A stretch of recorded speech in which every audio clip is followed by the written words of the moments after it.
Assalamualaikum warahmatullahi wabarakatuh. Alhamdulillah nahmaduhu wa nasta'inuhu wa nastaghfiruh wa na'udzu billahi min syururi anfusina wa min sayyiati a'malina may yahdihillahu fala mudhillalah wa may yudlil fala hadiyalah.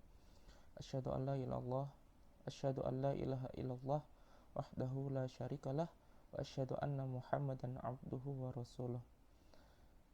Alhamdulillah, puji syukur kita hadirkan kehadirat Allah Subhanahu wa taala karena limpahan nikmat sehat serta hidayahnya sehingga kita dapat melanjutkan materi perkuliahan sampai saat ini. Insyaallah teman-teman yang dirahmati Allah, kami dari kelompok 2 akan mempresentasikan materi mengenai kepemimpinan dalam lembaga pendidikan Islam.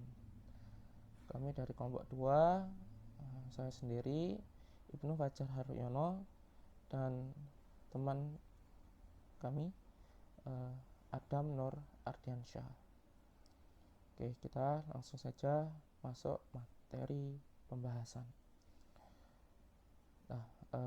Membahas tentang kepemimpinan ya dalam lembaga pendidikan Islam, maka kita harus mengerti dahulu apa itu kepemimpinan, kan seperti itu. Apa itu? Yaitu kemampuan dan kesiapan yang dimiliki oleh seseorang untuk mempengaruhi, yang pertama teman-teman. Yang kedua adalah mendorong, lalu dapat mengajak, menuntun, menggerakkan, bahkan bisa memaksa orang lain agar dapat menerima pengaruhnya itu. Dan selanjutnya berbuat sesuatu yang dapat membantu pencapaian tujuan-tujuan tertentu. Itulah pengertian dari kepemimpinan. Oke. Lalu apa ciri-cirinya? Yaitu yang pertama, yang harus dimiliki, yang terdapat ciri-ciri ini berarti itu merupakan kepemimpinan ya. Apa itu? Yang pertama adalah memiliki pengetahuan, dia berilmu dan kemampuan yang cukup untuk mengendalikan lembaga atau organisasinya. Oke. Yang kedua yaitu memfungsikan keistimewaannya yang lebih dibanding orang lain. Ini terdapat pada Al-Quran surah Al-Baqarah ayat 247. Monggo kalau mau dicek ya teman-teman. Yang ketiga yaitu memahami kebiasaan dan bahasa orang yang menjadi tanggung jawabnya. Ini pada surat Ibrahim ayat 4.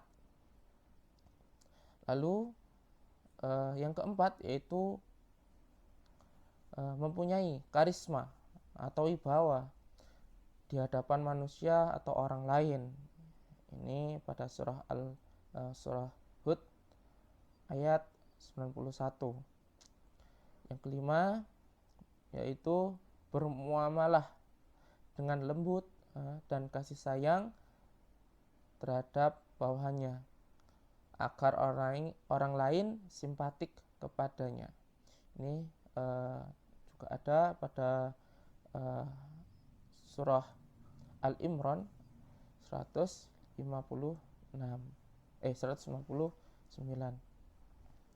Oke, yang keenam yaitu bermusyawarah dengan para pengikut serta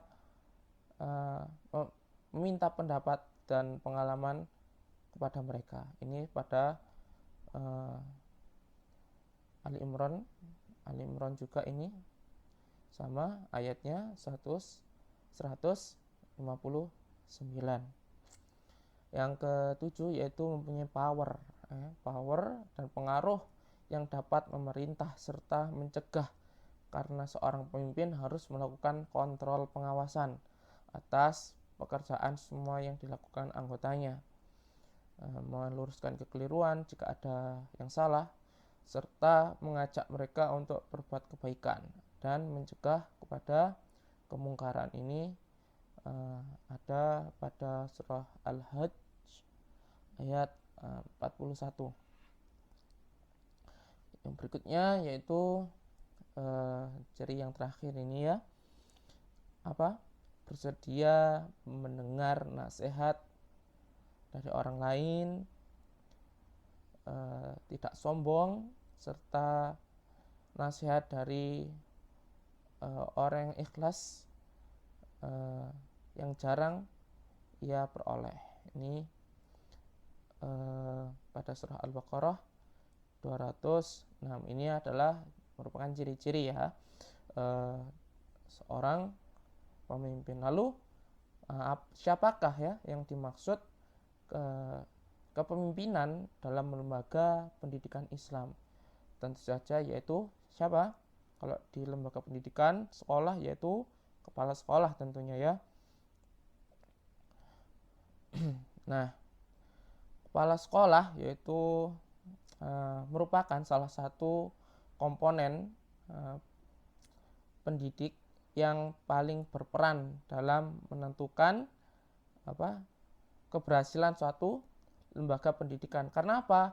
Karena ia merupakan pemimpin ya, memimpin pada lembaganya. Adapun seorang ilmuwan mengatakan kegagalan dan keberhasilan sekolah banyak ditentukan oleh pada kepala sekolahnya.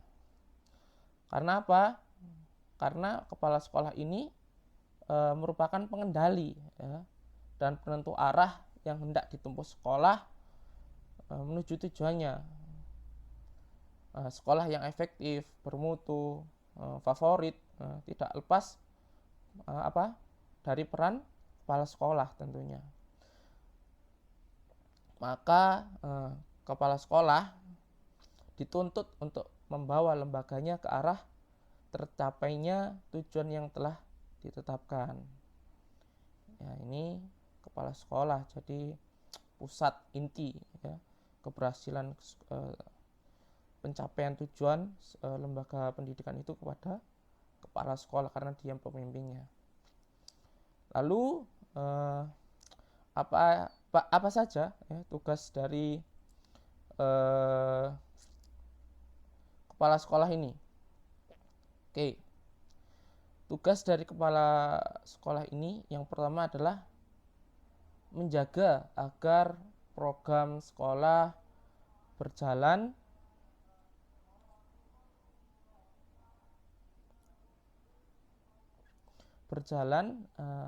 sedamai mungkin. Yang kedua adalah menangani konflik atau menghindarinya. Yang ketiga adalah memulihkan kerjasama, membina para staf dan murid, ya, mengembangkan organisasi, dan yang terakhir, yang keenam,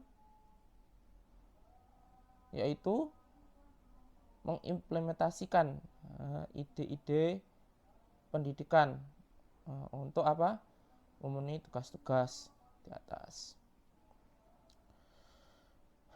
Maka hendaknya kepala sekolah ini berpegang pada teori sebagai pembimbing tindakannya.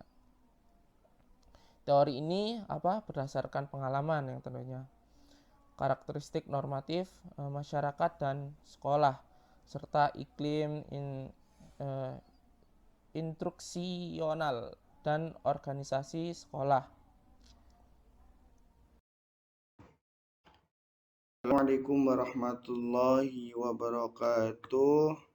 Saya di sini akan melanjutkan presentasi di atas. Selanjutnya, kualitas dan kompetensi kepala sekolah. Kualitas dan kompetensi kepala sekolah secara umum setidaknya mengacu kepada 4 hal pokok, yaitu yang pertama, sifat dan keterampilan kepemimpinan. Yang kedua, kemampuan pemecahan masalah. Yang ketiga, keterampilan sosial. Yang terakhir, pengetahuan dan kompetensi profesional. Secara garis besar, kualitas dan kompetensi kepala sekolah dapat dinilai dari kinerjanya dalam mengaktualisasikan fungsi dan perannya sebagai kepala sekolah, yaitu meliputi yang pertama, edukator.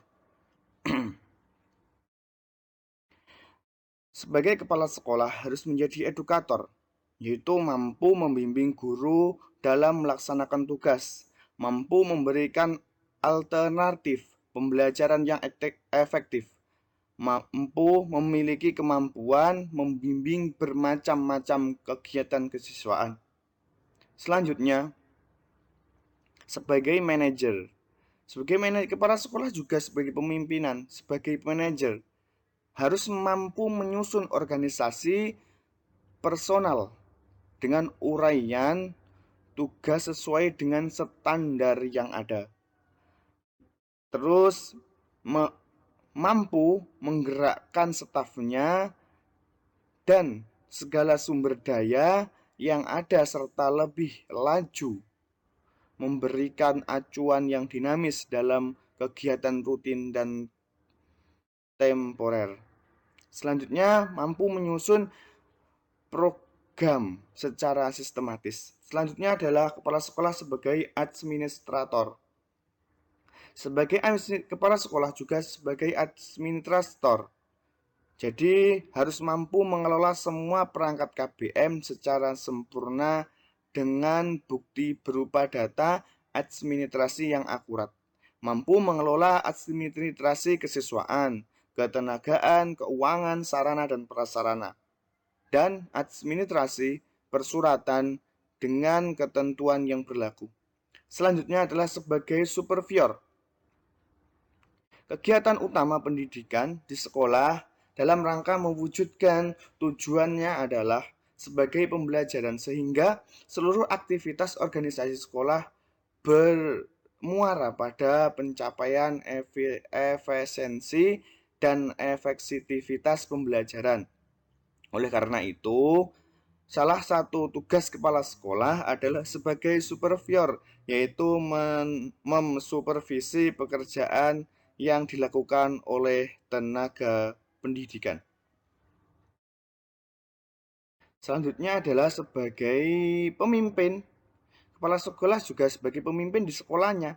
Kepala sekolah sebagai leader yang mampu atau leader harus mampu memberikan petunjuk dan pengawasan, meningkatkan kemampuan tenaga kependidikan, membuka komunikasi dua arah, dan mendelegasikan tugas. Kemampuan yang harus diwujudkan kepala sekolah sebagai leader dapat dianalisis dari kepribadian, pengetahuan terhadap tenaga kependidikan, visi dan misi sekolah, kemampuan mengambil keputusan, dan kemampuan berkomunikasi. Yang terakhir adalah sebagai inovator. Kepala sekolah sebagai inovator akan tercermin dari cara ia melakukan pekerjaannya secara konstruktif, kreatif, delegatif, integratif, rasional, dan objektif, pragmatif, keteladanan, disiplin, serta adaptabel dan fleksibel. Selanjutnya adalah teori kepemimpinan.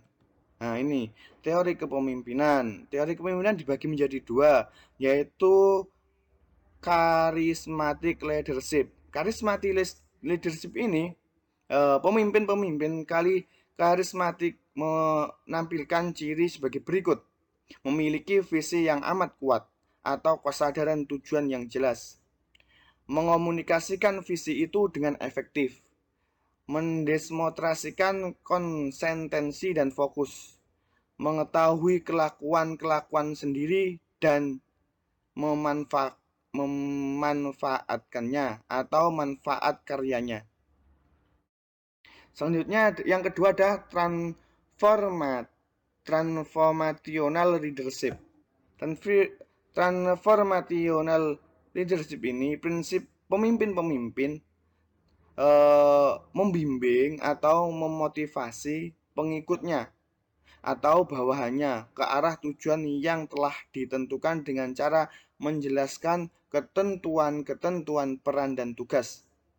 Pemimpin informasional memberikan pertimbangan yang bersifat individual, stimulasi intelektual, dan memiliki karismatik. Kepemimpinan transformasional dibangun dari kepemimpinan transisional. Selanjutnya adalah tipe kepemimpinan. Tipe kepemimpinan ini dibagi menjadi dua. Yang pertama adalah partisipatif. Kepemimpinan yang partisipatif adalah suatu cara memimpin yang memungkinkan para bawahan turut serta dalam proses pengambilan keputusan. Bila ternyata proses tadi mempengaruhi kelompok atau bila memang kelompok atau bawahan ini mampu turut berperan dalam pengambilan keputusan, dalam hal ini atasan tidak hanya memberikan kesempatan kepada mereka yang berpartisipasi, akan tetapi akan membantu mereka menyelesaikan tugas mereka sendiri. Umpamanya dengan memberikan fasilitas. Yang selanjutnya adalah laissez-faire atau bebas. Dengan cara ini, seorang pemimpin akan meletakkan tanggung jawab ke pengambilan keputusan sepenuhnya kepada para bawahan. Di sini pemimpin hanya sedikit saja atau hampir keputusan sepenuhnya kepada para bawahan. Di sini pemimpin hanya sedikit saja atau hampir sama sekali tidak memberikan pengarahan. Sudah barang tentu dan cara ini maksud pemimpin adalah menganggap bawahannya sudah dewasa dan tahu apa kewajibannya. Dalam cara ini, komunikasi antar bawahan maupun antara bawahan dengan pemimpinnya kurang sekali. Sekian yang dapat kami sampaikan, semoga bermanfaat. Jazakumullahu khairan katsiran. Terima kasih atas waktunya. Semoga Allah melindungi kita. Semoga Allah menjaga kesehatan kita semua, menjaga kesehatan jasmani dan rohani kepada semuanya umat Islam di Indonesia. Sekian yang dapat saya sampaikan. Billahi sabil haq, wastabiqul khairat. Wassalamualaikum warahmatullahi wabarakatuh.